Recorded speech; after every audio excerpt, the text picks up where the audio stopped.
Bismillahirrahmanirrahim. Student, today we are going to discuss exercise 2.3. इसमें हमारे पास question number 1 जो है पुट था, हमने साइन पुट करनी है greater than less than or equal, यानी जो हमारे पास क्वेश्चन की सीक्वेंस आ रही है, जितने पार्ट्स हैं क्वेश्चन नंबर 1 के जितने भी पार्ट्स हैं, इनमें जो पहला है, दूसरे है, तीसरे, इनमें हमने क्या करना है, ऐसा तरीकाकार करना है इन दो वैल्यूज के साथ हमें ये पता चल जाए कि पहले वाली बड़ी है सेकंड से या सेकंड वाली बड़ी है पहले से। तो इस यानी ये हमको करने हैं कि ऐसा मेथड, ऐसा तरीकाकार, ऐसा मेथड करेंगे जिस इन दो के साथ ऐसा तरीकाकार करेंगे जिसमें हमें ये पता चल जाए कि ये पहली वाली वैल्यू बड़ी आ रही है इससे या सेकंड वाली वैल्यू बड़ी आ रही है पहले वाले से। तो इसके लिए बेहतरीन तरीका ये है कि लाइक ये हमारे पास 1/2 है और 15 क्या है 20 है। तो इसके लिए आप जो डिनोमिनेटर बढ़ाएगा इस डिनोमिनेटर के बराबर करना है हमने इस डिनोमिनेटर को greater than less than or equal to जानने के लिए कि आया दो में से कौन सी वैल्यू पहली वाली बड़ी है दूसरी से या दूसरी वाली बड़ी है पहले से या दोनों इक्वल है, इनके लिए क्या मेथड है या क्या तरीका है। तो क्वेश्चन को लिखें, क्वेश्चन को लिखने के बाद आप ये देखें इनमें से डिनोमिनेटर बड़ा कौन सा है। जैसा यहाँ 20 बड़ा है तो इसमें से जो डिनोमिनेटर छोटा होगा उसको बड़े के इक्वल करेंगे। तो आप अभी 2 को किससे मल्टीप्लाई करेंगे कि 20 बन जाए, तो वो होगा मल्टीप्लाई बाय 10। तो यहाँ देख लें साथ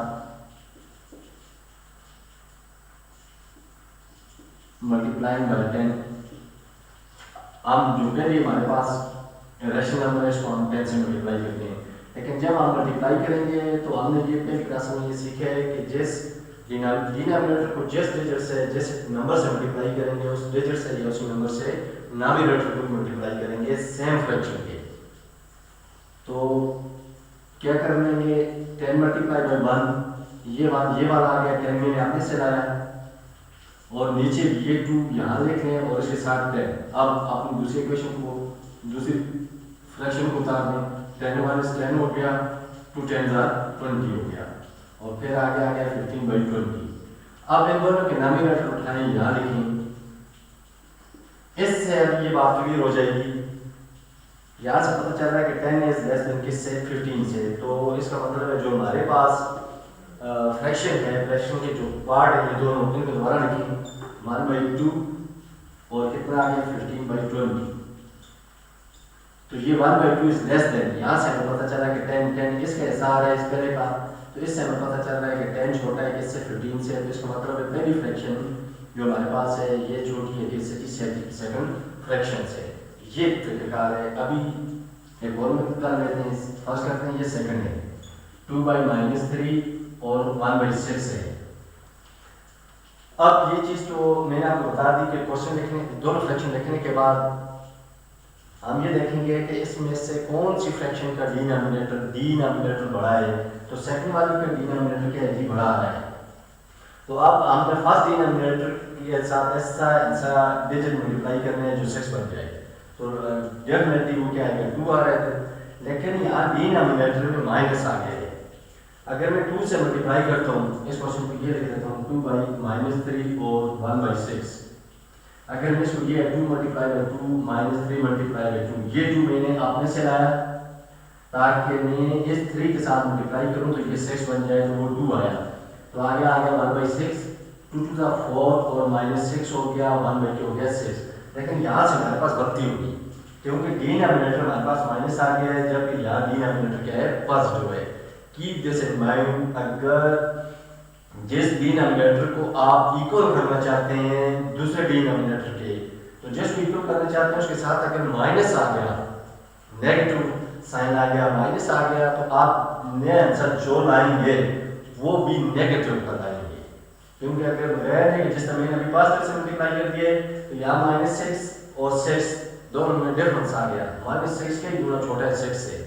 तो फिर ये चीज सीखनी है कि अगर जिस डिनोमिनेटर को आप दूसरे डिनोमिनेटर से सेम करना चाहते हैं, यानी मैं -3 को किसी ऐसे आंसर से मल्टीप्लाई करना चाहता हूँ कि मेरे पास 6 बन जाए, तो 6 के लिए मैं 2 तो ले आता हूँ, लेकिन जब मैं मल्टीप्लाई करता हूँ वैसे पॉजिटिव 2 से मल्टीप्लाई करता हूँ -6 आता है, तो यहाँ से बनती है। इसलिए ये चीज़ याद रखनी है कि जिस डिनोमिनेटर को आप सहन करना चाहते हैं वो अगर नेगेटिव है तो उसको सहन करने के लिए जो आंसर जैसा मैंने यहाँ 2 लाया, जो जिस आंसर से आप मल्टीप्लाई करेंगे वो भी नेगेटिव लाएंगे।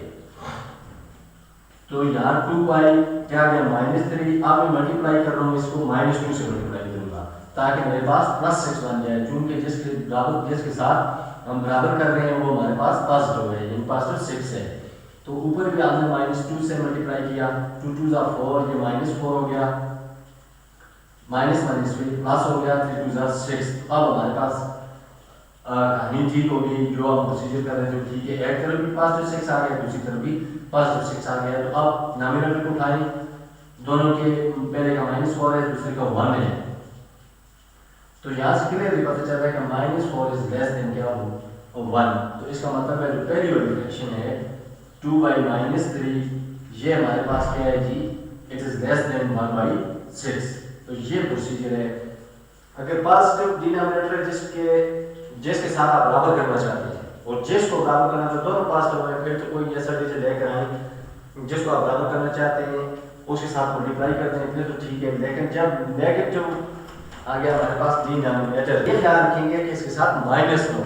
अगर इसके साथ माइनस है तो फिर जो आप डिजिट लेकर आएंगे वो भी नेगेटिव होगा। जिस तरह मैंने इधर -3 था तो मैंने वैसे 2 से मल्टीप्लाई करना था ताकि 6 बन जाए, वो मैंने 2 से किया, लेकिन ये कंसेप्ट है कि अगर ये नेगेटिव आ गया तो जो नियर लाइन में वो भी नेगेटिव होगा। जब नेगेटिव से मल्टीप्लाई करेंगे तो हमारे पास पॉजिटिव आ जाएगा। 2 नेगेटिव ऑलवेज मेक्स पॉजिटिव।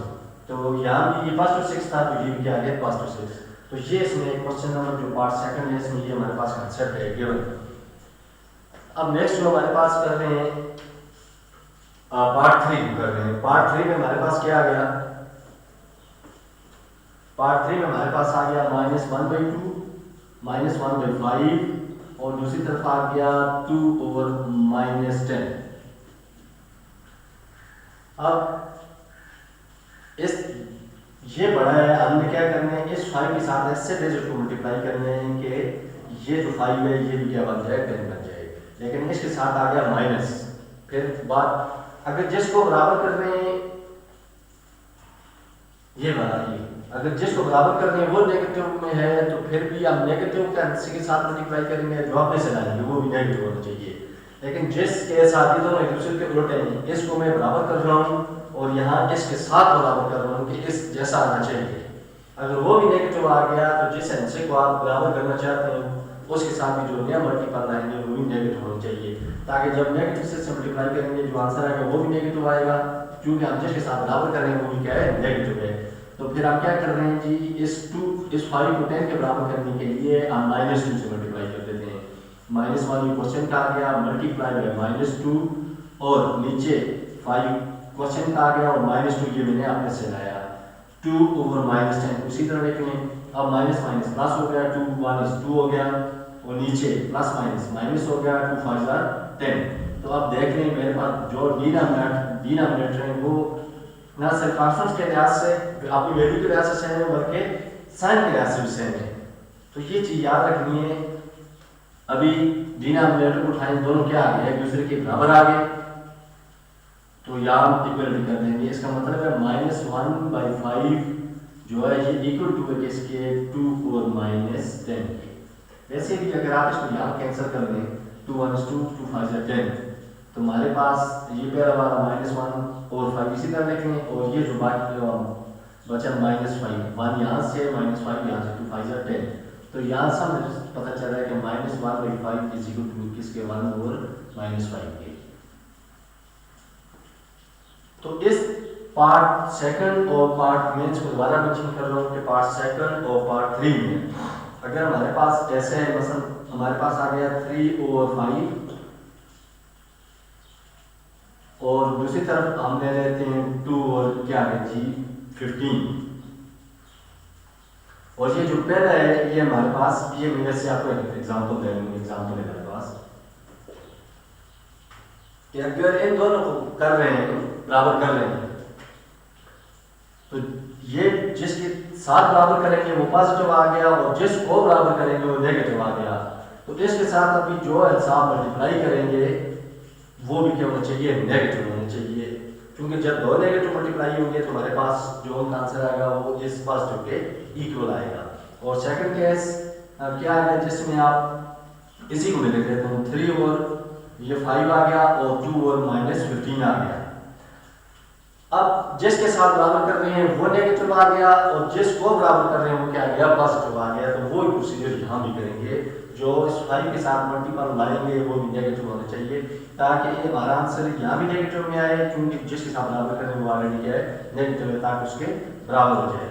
इसी तरह ये मैंने पार्ट 3 किया, कुछ और 1-2 में डिस्कस कर लेता हूँ। अब आगे हमारे पास है 5 और 7, ये पार्ट है जी 7, 5 over 7 कामा -1/2।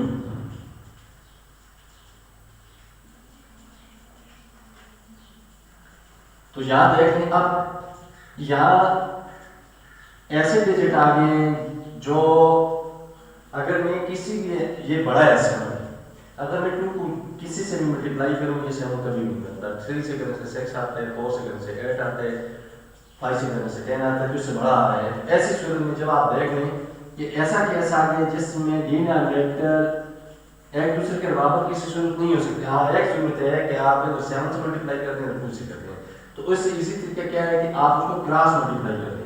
जहाँ आप देखें कि हमारे पास अगर ये होता 5 over 10 और दूसरी तरफ हमारे पास होता -1 over 2, फिर तो मैं 2 को 5 से मल्टीप्लाई करता तो 10 के बराबर आ जाता।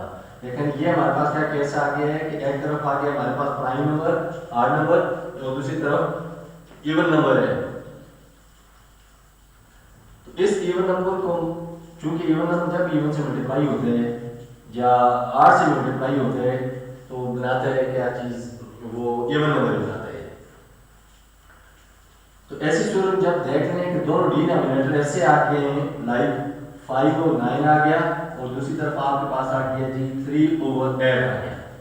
अब 9 बड़ा है, 8 को 9 के बराबर करना है, लेकिन हमारे पास ऐसा टेबल नहीं है। अगर मैं 1 से 8 को मल्टीप्लाई करता हूँ तो वापस 8 आ जाता है, 2 से करता हूँ तो 16 आ जाता है, इससे कई गुना बड़ा आ जाता है।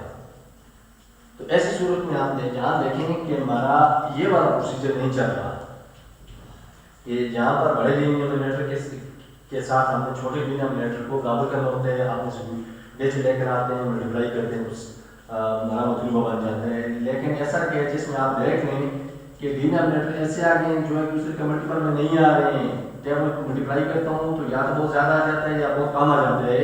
तो ऐसी सूरत में आप क्या करेंगे, एक दूसरे डिनोमिनेटर को एक्सचेंज करते हैं। आप इसके डिनोमिनेटर को पहले के डिनोमिनेटर से मल्टीप्लाई करते हैं और इस पहले के डिनोमिनेटर को सेकंड के डिनोमिनेटर से मल्टीप्लाई करते हैं। तो मल्टीप्लाई करके देखें 5 और क्या जाएगा 2 और नीचे 7 मल्टीप्लाई बाय 2।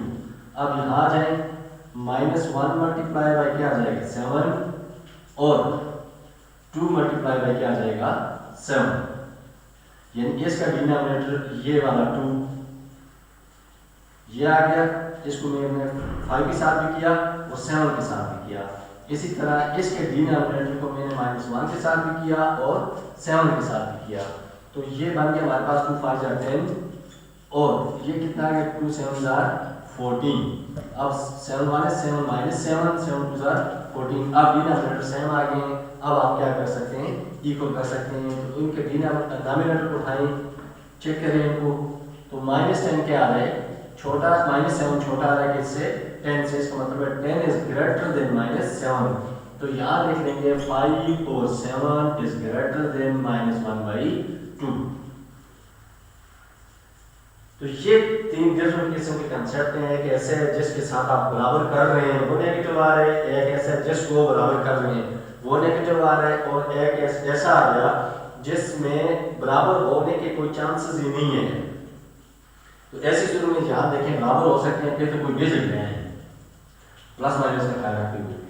लेकिन अगर ऐसा कि ऐसा जिसमें दोनों बराबर हो ही नहीं सकते एक दूसरे के, तो उसका बेहतरीन तरीका क्या गया कि सेकंड के डिनोमिनेटर को पहले के नॉमिनेटर और डिनोमिनेटर से मल्टीप्लाई करें और जो फर्स्ट का डिनोमिनेटर है उसको सेकंड के नॉमिनेटर और डिनोमिनेटर से मल्टीप्लाई करें। तो ये हमारे पास लाइक एक और कर लेता हूँ इधर, क्योंकि बाज़ ऐसे हैं जिनमें मुख्तलिफ किस्म के कंसेप्ट हैं, ताकि कोई ऐसे कंसेप्ट जो आपके लिए नया हो या आपको तंग करे तो उससे पहले हम क्या करेंगे उसको डिस्कस करेंगे। -8 और 11 है और कब हमारे पास है जी 3 और -10 है, 3 और -10 ये पार्ट 12 है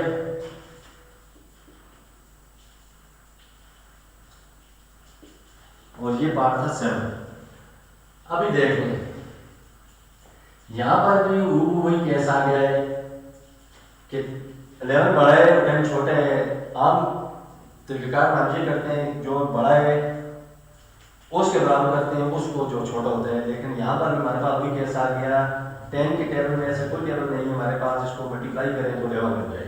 तो ऐसी सूरत जहाँ पर देखें एक दूसरे के टेबल में नहीं आ रहे, तो ऐसी सूरत में सेकंड के डिनोमिनेटर को पहले के नॉमिनेटर और डिनोमिनेटर से और पहले के डिनोमिनेटर को सेकंड के नॉमिनेटर और डिनोमिनेटर से मल्टीप्लाई कर दें।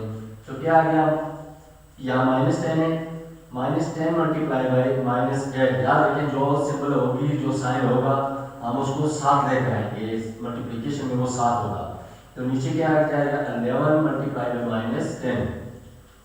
यहाँ जाए 3 मल्टीप्लाई बाई इसका डिनोमिनेटर 11 और -10 मल्टीप्लाई बाई इसका डिनोमिनेटर कितना आ गया 11 माइनस प्लस हो गया 80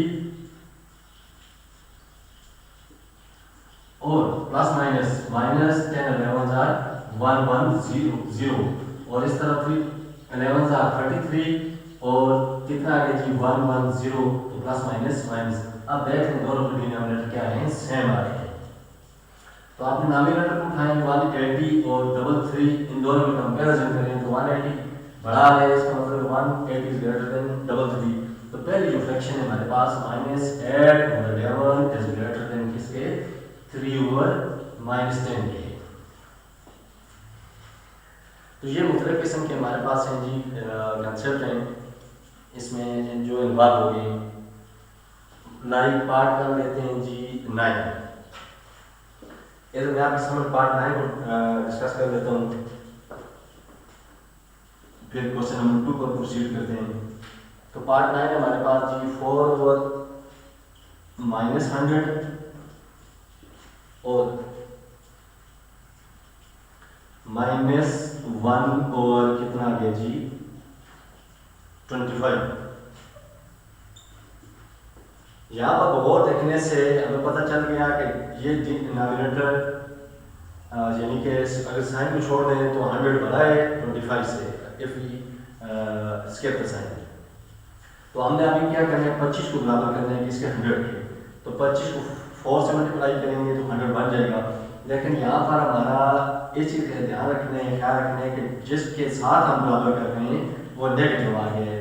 तो फिर हम क्या करते हैं कि जिस जो नया इंसान से लेकर आएंगे वो माइनस होना चाहिए ताकि डिनोमिनेटर माइनस में आ जाए हमारा। तो 4 और -100 इसी तरह आ गया और -1 मल्टीप्लाई बाई -4 और 25 मल्टीप्लाई बाई -4। तो ये आ गया 4 ओवर 100 और ये आ गया जी माइनस प्लस 4 ओवर कितना आ जाएगा -100। अब ये दोनों क्या आ गया एक दूसरे के इक्वल आ गए, यानी 4 और 4 लिया, ये दोनों एक दूसरे के आ रहे हैं। तो इसका मतलब है ये दोनों जो हमारे पास फ्रैक्शन है कॉमन फ्रैक्शन है ये भी क्या है एक दूसरे के इक्वल है। -4 और 100 सॉरी 4 और -100 इज इक्वल टू किसके -1 ओवर 25 के। तो ये हमने बेसिक जाना है किसके बारे में कि कैसे हम ग्रेटर देन लेस देन या इज इक्वल टू का इस्तेमाल करेंगे अगर हमारे पास रैशनल नंबर हो या फ्रैक्शन हो। तो ये हमने किया किसके लिहाज से जी कैसे।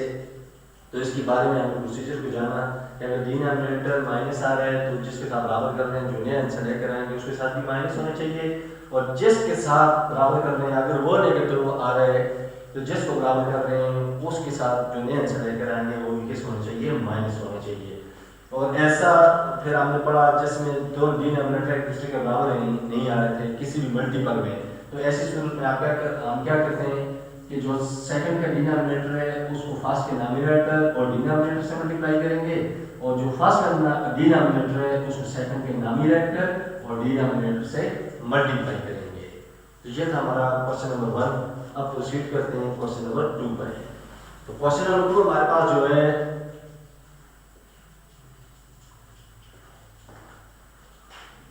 क्वेश्चन नंबर 2 में है जी arrange the following rational number in descending order. Arrange the following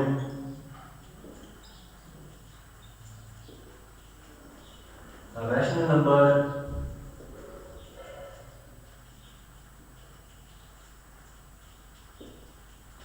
किसमें जी, इन डिसेंडिंग ऑर्डर, डिसेंडिंग बड़े से छोटी की तरफ आना।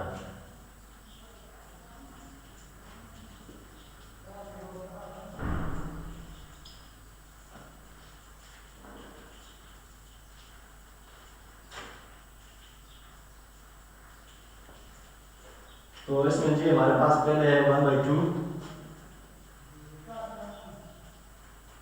ये मैंने लास्ट जो टॉपिक हमने पढ़ा था उसमें आपको ये चीज़ सिखाई थी कि रैशनल नंबर को या फ्रैक्शन को कैसे हम करते हैं, डिसेंडिंग ऑर्डर में देखते हैं। तो उसका बेहतरीन तरीका क्या आ गया कि इसके जितने सब के जो डिनोमिनेटर हैं इनका आप ले लें, एलसीएम ले लें। तो 2, 3 और 9 का क्या एलसीएम आ गया,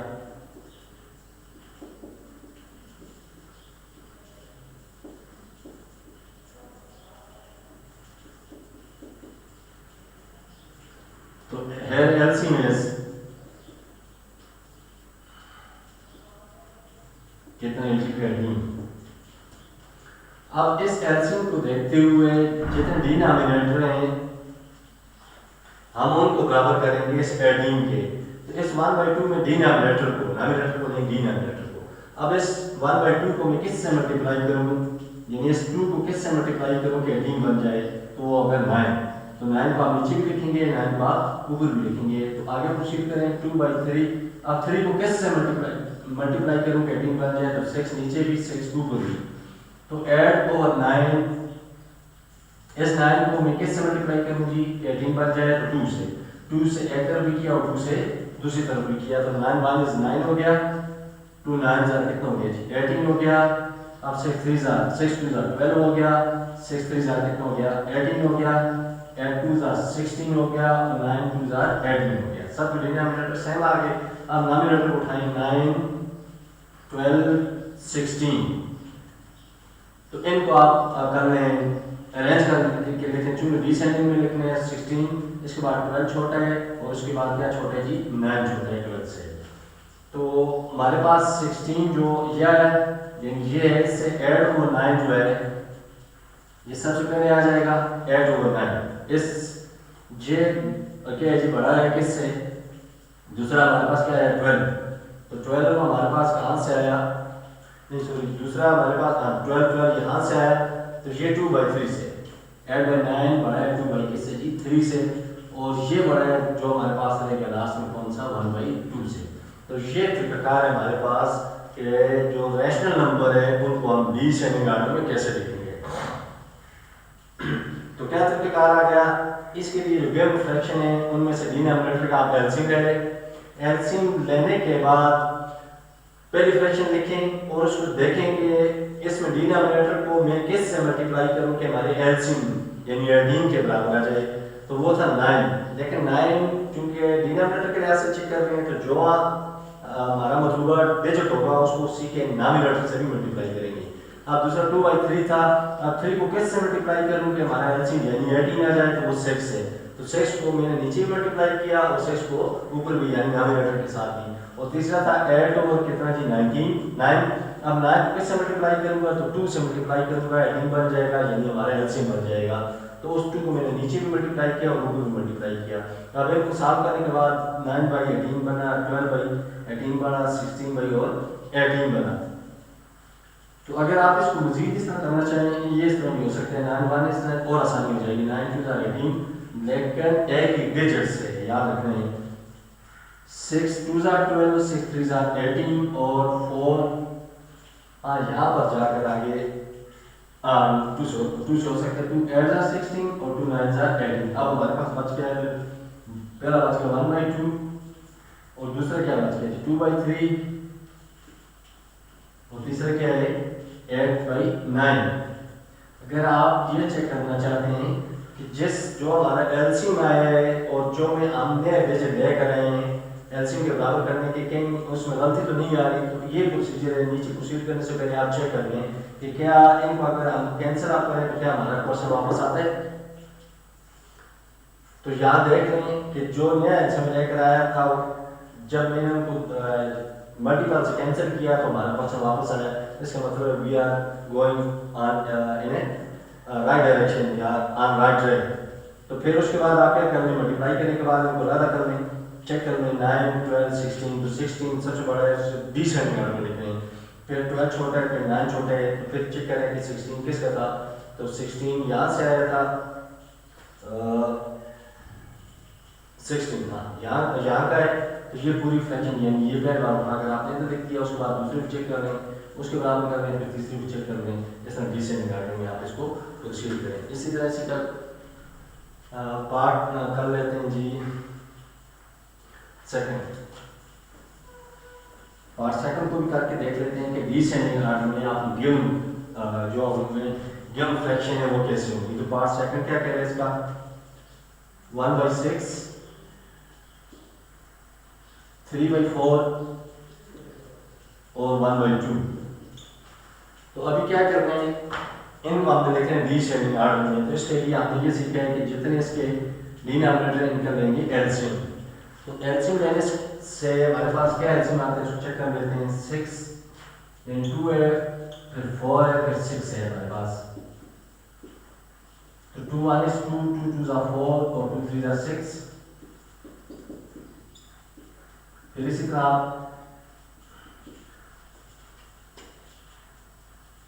तो हमारे पास एलसीएम है, एलसीएम क्या आ गया हमारे पास, ये आ गया जी 12। अब पहले बता रहे हैं 1/6। अब इस डिनोमिनेटर को किस से कौन से डिजिट से नंबर से मल्टीप्लाई करूं कि 12 बन जाए, तो वो 2 आ गया। तो 2 के इधर भी मल्टीप्लाई करेंगे, 2 को उसी के डिनोमिनेटर के साथ भी मल्टीप्लाई करेंगे। दूसरी को ले आए 3 और 4। अब इसको 4 को किससे मल्टीप्लाई करूं कि 12 बन जाए, तो 3 नीचे भी आ गया, 3 ऊपर भी लेकर आएंगे। अब आगे 1/2 है, तो 2 को मैं किससे मल्टीप्लाई करूं, किस डिजिट से मल्टीप्लाई करूं कि मेरे पास 12 बन जाए, तो 6 है। तो 6 नीचे भी आएगा, 6 ऊपर भी आएगा।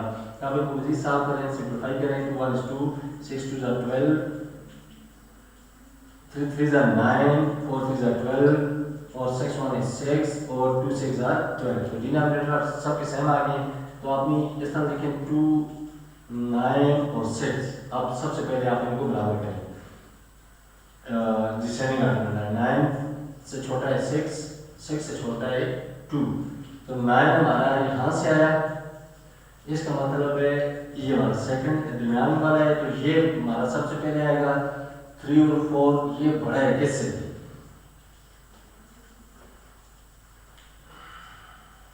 6 से, तो 6 हमारा यहाँ से आया।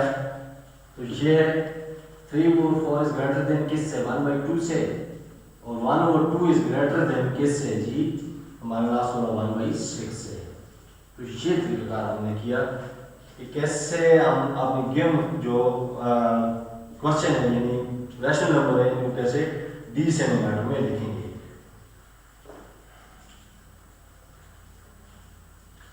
इसी तरह अभी पार्ट इसका कर लेते हैं, लास्ट पार्ट कर लेते हैं, पार्ट 3।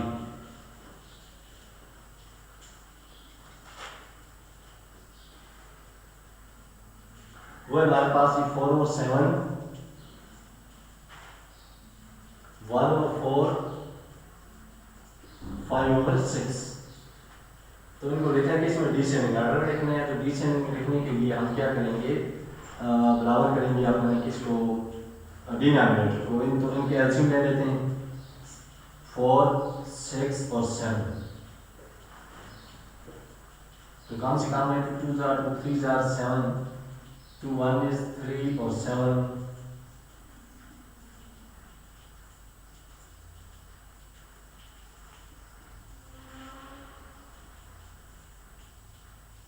तो एलसीएम इसका आ गया जी 84।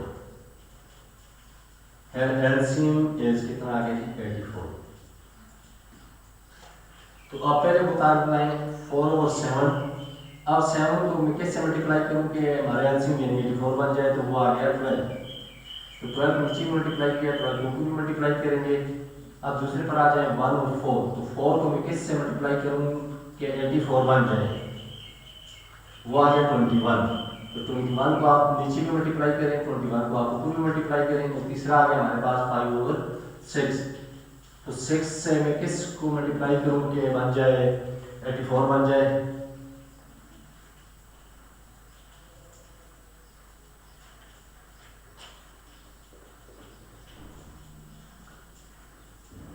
तो वो आ गया जी 14। तो 14 से ऊपर भी मल्टीप्लाई करें, 14 से नीचे भी मल्टीप्लाई करें। अब इन दोनों को मल्टीप्लाई किया, ये 48 हो गया और ये 84 हो गया। अब ये 21 और 84 हो गया, और ये हो गया जी 70 ओवर 84। तो अब इनको देख रहे हैं 48, 21 और 37 आ गया 70। अब सबसे पहले इनको डिसेंडिंग ऑर्डर में लिखें, तो 70 से छोटा है 48, 48 से छोटा है क्या चीज़ 21। अब चेक करें 70 कहाँ से, तो 70 इसका आ गया, इसका मतलब है 5/6 सबसे पहले आएगा। इससे 5/6 ग्रेटर देन है किससे जी, दूसरा हमारे पास क्या है जी 48। तो 48 ये पहले वाला आ गया 4 और 7 से, और ये ग्रेटर है किससे जी 1 और 4 से। तो ये हमारे पास प्रोसीजर आ गया क्वेश्चन नंबर 2 में कि कैसे हम अपने रैशनल नंबर को डिसेंडिंग ऑर्डर में लिखेंगे। तो ये हमने एक्सरसाइज 2.3 के क्वेश्चन नंबर 1 और क्वेश्चन नंबर 2 किया। तो नेक्स्ट वीडियो में इंशाल्लाह हम आगे क्वेश्चन नंबर 3 और क्वेश्चन नंबर 4 या 5 या सो ऑन जितने हो सकते हैं, तो नेक्स्ट वीडियो में इंशाल्लाह करेंगे एक्सरसाइज 2.3 के क्वेश्चन नंबर 3 से आगे। Thank you for watching.